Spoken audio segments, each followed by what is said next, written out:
Welcome to McPlum, simple solutions served daily. In this video, I will explain how to make delicious miso soup. First, let's gather our essential ingredients.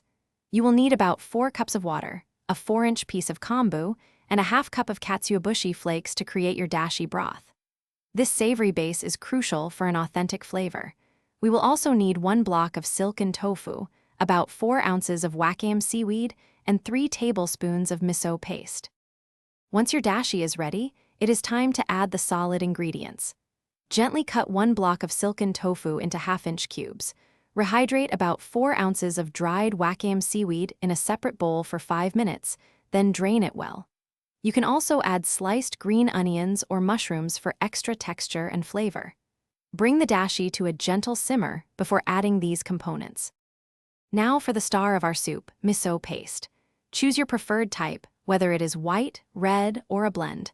Take about 3 tablespoons of miso paste and dissolve it in a small amount of the warm dashi broth in a separate bowl.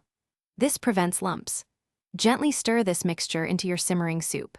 Remember, never boil the soup after adding miso, as this can diminish its delicate flavor and beneficial properties.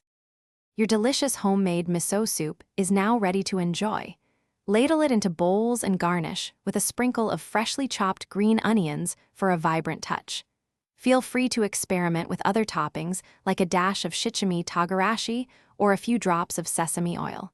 Serve it immediately to savor its warmth and comforting flavors. This simple, nourishing soup is perfect for any meal. Thanks for watching. Stay juicy and subscribe.